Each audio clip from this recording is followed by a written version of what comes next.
ஒரு சின்ன கேள்விங்கய்யா. சொல்லுப்பா. அதுங்கய்யா, மனிதர்கள் ஒவ்வொருத்தரும் நல்லா சந்தோஷமாக இருக்கும்போது எதையுமே தேர்றது கிடையாது. ஆனால் ஒரு கஷ்டம் வந்தவொடனே நம்ம ஏன் பிறந்தோம், எதுக்கு பிறந்தோம், அப்போ தான் அவங்க யோசிக்கிறாங்க. அப்போ நல்லா இருக்கும்போது இது யோசிக்கவே மாட்டாங்க. இது என்ன காரணங்கய்யா அதுக்கு? ஆசைப்பா. இப்போ இந்த ஓடி ஓடி இஷ்டத்துக்கு வாழ்வாங்க. இங்கே சம்பாதிப்பாங்க, அங்கே சம்பாதிப்பாங்க, எல்லாம் பண்ணுவாங்க வயசு இருக்கிற வரைக்கும். வயசு போனோடனே ஊட்டாண்ட உட்காந்துப்பாங்க.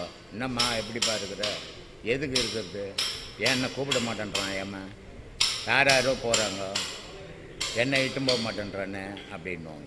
ஏன், இனி நம்ம உதவாத போயிட்டோம், இனி வாழ்க்கையில் நமக்கு ஆதரவு இல்லை, அதனால் செத்து போகணும் அப்படின்னு நினைக்கிறேன். அதே மாதிரி இவன் சம்பாதிக்கிற வரைக்கும் நான் திறமசாலின்னு நினச்சிக்கிறேன்.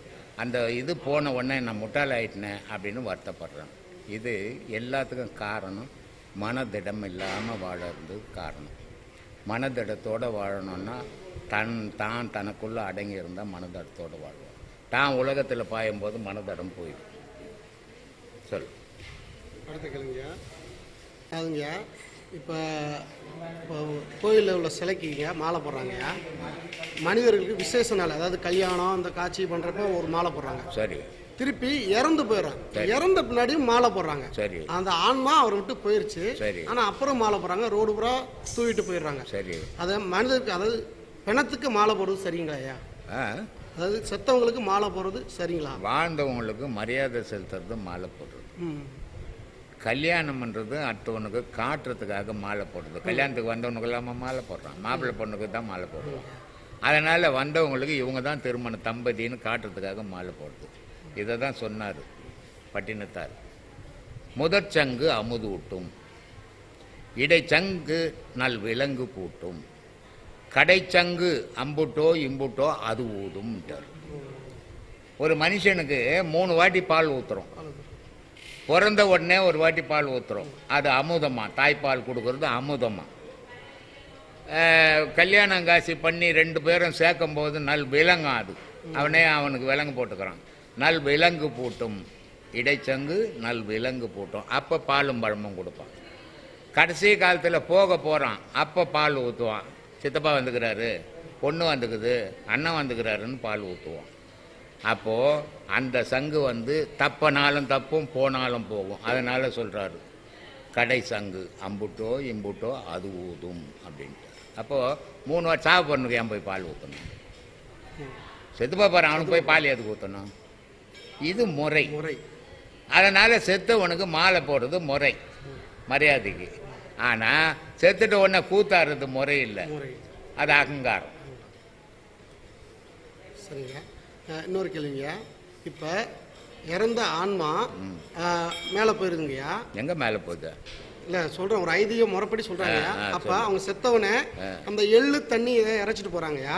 இறைச்சிட்டு போயிட்டு திருப்பி அவங்க நம்ம இறந்த பின்னாடி அவனை யாரை அழுகுறாங்க அப்படின்னு சொல்லி அந்த ஆன்மா பார்க்கணும் ஒரு பழமொழி சொல்லியிருக்காங்கய்யா. அப்போ அந்த ஆன்மா பார்க்குமா? அப்போ அந்த சுடுகாட்டுக்கு போன அந்த பணம் அந்த எள்ளும் அந்த தண்ணி அதையும் எடுத்துட்டு வருமா? எங்க எள்ளு தண்ணி எந்த பணத்துக்கு இறைச்சாங்க? இல்லை, போகும்போது இறைச்சிட்டு போகிறாங்க. போகும்போது எள்ளு தண்ணி இறைக்க மாட்டாங்க. செத்துட்ட பிறகு அந்த வீட்டில் பயம் புத்துது, கனவு வருது, பயமாக இருக்குது படுக்கிறதுக்கு, செத்தவங்க வராங்க அப்படின்னும் போது எள்ளு தண்ணி இறைச்சா வரமாட்டாங்கன்றதுக்காக எள்ளு தண்ணி இறைக்கிறாங்க. செத்து போனவனுக்கு வெத்தலை பாக்கு பொறி தான் போட்டுன்னு போவாங்க, எள்ளு எல்லாம் போட்டுன்னு போக மாட்டாங்க. எங்கே எள்ளு போட்டு போகிறாங்க? எள்ளு தூக்கிட்டு போகலாம். எள்ளு எல்லாம் தூவ மாட்டாங்க, நெல் தான் தூவாங்க, நெல் பொறி. இல்லை, இந்த ஆன்மா பார்க்கும்னு சொல்கிறது உண்மைங்களா? அது 3 நாள் வரைக்கும் பார்க்கும். அப்படிங்களா? ஆமாம். இப்போ ஒரு ஆக்சிடென்ட் ஆகிப்போச்சு, ஒருத்தர் செத்து போயிட்டான், உடல் கிடக்குது. ஆனால் அதை போய் சொந்தக்காரெலாம் போய் அந்த உடலை பார்க்குறாங்க, செத்து போயிட்டான், இங்கேருந்து தூக்கின்னு போனோமேன்னுட்டு. ஆனால் அந்த செத்த உடலில் இருந்ததால் அந்த ஆன்மா அந்த உடலை பார்க்கும், ஆனால் அங்கே இருக்கிறவனுக்கு ஆன்மா தெரியாது. அது மாதிரி உயிர் போன எல்லாருக்குமே அந்த ஆன்மா அதை பார்க்கும். அது 3 நாள் டைம் இருக்கு. ஆமாம், அந்த நினைவு மறையிற வரைக்கும். இப்போ ஒரு அடிபட்டு போச்சுன்னு வச்சுக்கோ, ஒருத்தர் போய் திட்டிப்புட்டான் ஒருத்தன்னாக்கா 3 நாளைக்கு உனக்கு அருவருப்பாகுது, அவன் திட்டானேன்னு. அப்புறம் 4வது அடப்பட அவன் திட்டிப்புட்டான் அப்படின்னு மறைஞ்சு போலையா? அந்த மாதிரி அந்த ஆன்மா அந்த 3 நாள் பொறுத்து என்ன பண்ணிட்டோம், 16 நாள் காத்திருக்கும். 3 நாள் அந்த உடலுக்காக ஏங்கிக்கு நிற்கும், 16 நாள் காத்திருக்கும். 16வது நாள் அந்த காரியம் முடிஞ்ச உடனே அது வேற உடல் எடுத்துக்கும். சொல்லு. சரி, இன்னொரு தியானம், அதாவது தியானம் ஒவ்வொருத்தவங்களும் ஒவ்வொரு ஆசனத்தும் ஒவ்வொரு தியானம் இருக்குங்க. தியானம் பண்றப்ப இப்போ கூட்டமா தியானம் பண்றாங்க நிறைய இடத்துல. கூட்டமா அந்த ஆன்மீக பாதையில கூட்டமா தியானம் பண்றாங்க, தனிமையா தியானம் பண்றாங்க. இதுல தியானத்துல தனிமையா பண்றது நல்லது கரெக்டாங்கய்யா, இல்ல கூட்டமா பண்றது கரெக்டாங்கய்யா? கோயிலுக்கு கூட்டமா போறாங்க தெரியுமா? யாராவது சாமி கும்பிட முடியுமா? இல்லைங்க. வண்டுக்கிறோம் போய்க்கிறோன்னு பார்த்துக்கிட்டு தான் இருப்போம், சாமி அவனும் கும்பிட மாட்டான். அதே மாதிரி கூட்டமாக கூடி தியானம் பண்ணுறான் தெரியுமா? அவன் பக்கத்தில் இருக்கிறவன் பண்ணுறானா சரியாக பண்ணுறானா, அக்கத்தில் இருக்கிறவன் சரியாக பண்ணுறானான்னு பார்த்துக்கிட்டு தான் உட்காந்து பண்ணுறவரை தியானம் பண்ண மாட்டான். தனிமையில் தியானம் பண்ணுறது தான் தியானம். அதனால சொன்னார் அழுகணி சித்தர் சொல்கிறார், தியானம்ன்றது எப்படி பண்ணணும் அப்படின்னு சொல்கிறார். முத்து முகமடியோ முற்சந்தி வீதியிலே 10ஆம் இதழ்பரப்பி பஞ்சனையின் மேல் நிறுத்தி அத்தை அடக்கு நிலை யாரும் இல்லா வேளையிலே குத்து விளக்கேற்றி என் கண்ணம்மா கோலமிட்டு பாருன்னு. இது எப்படி பண்ணணும்னா, இது முத்து முகமா, இந்த முகம் அவ்வளோ அழகான முகமா. அதில் இது முற்சந்தி வீதியா. இந்த வீதியில் மூச்சை அடக்கிட்டு மேலே பாடுற விளக்கு எரியும், அது அம்பால் எரியுதுடா, அதை பார்த்து தியானம் பண்ணுறா. அதான்டா தியானம். கூட்டத்தில் கும்மால் அடிக்கிறது தியானம் இல்லைடான்ட்டான். அதெல்லாம் சும்மா ஊர் பார்க்கறதுக்காக கோயிலுக்கு கூட்டம் கூட்டின்னு போகிறது, கூட்டம் ஊர் உலகம் தெரிஞ்சதுக்காக கூட்டமாக உட்கார வச்சு தியானம் பண்ணுறது, ஒரு 1000 கணக்கில் உட்கார வச்சு தியானம் பண்ணுறது, இதெல்லாம் ஆடம்பரத்துக்கு பண்ணுறது. உண்மையான தியானம்னா நீ பண்ணுறது அடுத்தவனுக்கு தெரியக்கூடாது, தனித்து பண்ணணும், அதான் தியானம். சொல்லு. சித்தர்கள் வழியில் செல்வதற்கு, அதாவது நம்ம சித்தர்கள் வழியில் செல்வதற்கு ஆண்களும் சரி பெண்களும் சரி எந்த வயதிலையா நமக்கு இங்கே வர வேணும்? 15 வயசில் வரணும். சரிங்க. இது கரெக்டாக எந்த வயசுலேருந்து? கரெக்டாக 15 வயசுலேருந்து வரணும். அதுக்கப்புறம் நம்ம அதை கடைப்பிடிக்கிறது அது ஸ்டேஜ் இருக்கு. அதான்பா, 15 வயசுலேருந்து அதை கடைப்பிடிக்க ஆரம்பித்தா 45 வயசில் அவனுக்கு முழுமை தெரியும். அந்த முழுமை தெரிஞ்ச பிறகு அவன் வேறு எதுலையும் ஈடுபட மாட்டான். இப்போ முன்காலத்துலலாம் குருகுலம்னு வச்சுருப்பாங்க. அந்த குருகுலம்ன்றது என்ன அப்படின்னா, ஊரை விட்டு தனித்து இருக்கும் குரு இருக்கிற இடம்.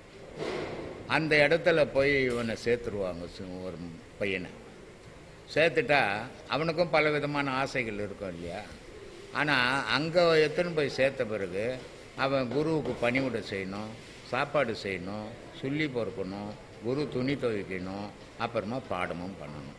இதை தொடர்ந்து 12 வருஷம் பண்ணும்போது அவனுடைய மனம் மறுத்து போயிடும்.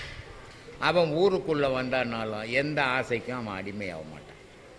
ஆனால் ஊருக்குள்ளவே ஊரை பார்த்து வாழறவனுக்கு எல்லா ஆசையும் வரும். அவன் 100 வருஷம் அந்த பாதையில் போனால் கூட அவனால் போக முடியாது. அதனால் மனம் கட்டுப்படணும்னு சொன்னால் அவன் சீரான பாதை தெரிஞ்சு பயணம் பண்ணணும். அவனுக்கு தான் அது சாத்தியம். அது ஒரே இலக்கு. இப்போது இந்த மார்வாடி சிலை பார்த்துருக்குங்க, பெரிய பெரிய கோடீஸ்வரனுடைய பசங்க இந்த ஞானத்துக்கு போயிடும். இந்த ஞானத்துக்கு போகும்போது முன்னால் எல்லா நகைகளும் அதுக்கு கூட்டிடுவாங்க.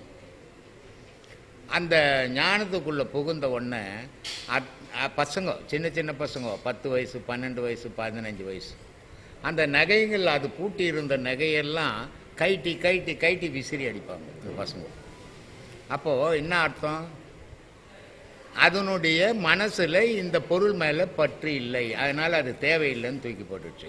இவன் 100 ரூபாய் தாரம் தொட்டான்னா 3 நாள் போய் அங்கே தேடுறான். அப்புறம் இவனுக்கும் அவனுக்கும் ஒத்து வருமா? ஞானம்ன்றது அப்படிப்பட்டது.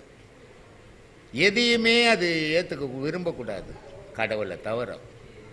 கடவுளை மட்டும் அது நேசிக்கக்கூடிய மனத்துக்கு இந்த உலகத்தில் இருக்கிற பொருள் மேலே அதுக்கு ஆசை வராது. கடவுளை நேசிக்காதவனுக்கு, நேசிக்கிற மாதிரி நடிக்கிறவனுக்கு உலக பொருள் மேலெல்லாம் ஆசை வரும். அப்போது இது எல்லாத்துக்கும் காரணம் மனம். மார்வாடிஸில் இப்போ நம்ம மதத்தில், இந்து மதத்தில் பார்த்தீங்கன்னா, திருப்பதிக்கு போய் மொட்டை அடித்தேன், பழனிக்கு போய் மொட்டை அடித்தேன் அப்படின்னு சொல்லுவாங்க. இது என்ன கடவுள் மயிரா கேட்டுங்கிறாரு, மயிர் வியாபாரமா பண்ணிங்கிறாரு. இது இவனுக்கு வளரும். அதனால் எத்தனை வாட்டி ஒன்றா மொட்டை அடிப்பான்.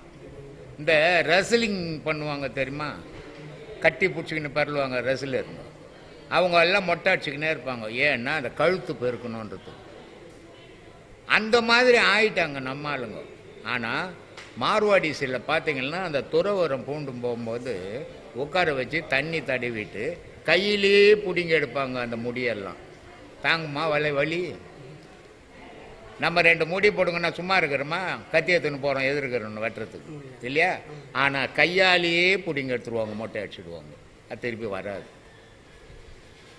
வேரோடு எடுத்துருவாங்க. எவ்வளோ வலி இருக்கும், அவ்வளோ வலி. தலை ஃபுல்லாக இருக்கிற முடி எடுக்கணும் கையால் பிடிங்கன்னா அவங்க எவ்வளோ பொறுத்துக்குன்னு இருக்கணும். மறுத்து போகுது மனம்.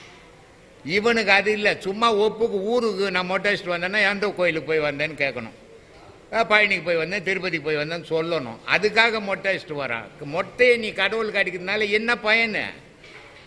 என்ன நேர்த்தி கடன்? அது நேர்த்தி கடன். ஒரு விரலை விட்டு பழனிக்கு உண்டியில் போட்டு வா, ஒரு கையை வெட்டி திருப்பதி உண்டியில் போட்டு வா, என் நேர்த்தி கடன் முடிஞ்சிடும். உனக்குள்ள கடவுளை தேடுறான்னா போயிட்டு ஊர் புகழத்துக்கு தேடின்னு இருக்கிறவனுக்கு இதையெல்லாம் இருக்கும். அது 30 வயசுக்குள்ளே வந்துடுமாங்க லாஸ்ட்டு கட்ட. ஆமாம், அப்படி வந்துட்டால் மட்டும்தான் அவன் மனம் கட்டுப்படும். அவன் எல்லாத்துலேயும் ஈடுபட்டு போட்டு அப்புறம் மனம் கட்டுப்படனா அவ்வளோ சீக்கிரம் கட்டுப்படாது.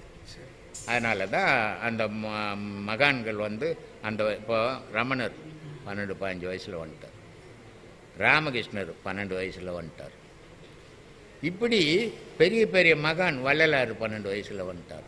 இது மாதிரி நல்ல மகான்கள் எல்லாம் இந்த இளமை வயசில் தான் வந்தாங்க. ஏன்? அந்த முன்பிரிவினுடைய தொடர்பு இந்த பிரிவில் முடிச்சிட்டாங்க. அந்த மாதிரி தெய்வம் இதில் நிரந்தரமாக நீ நிற்கணுன்னா அந்த இளமையில் வரணும். அப்போ தான் அது மனம் கட்டுப்படும்.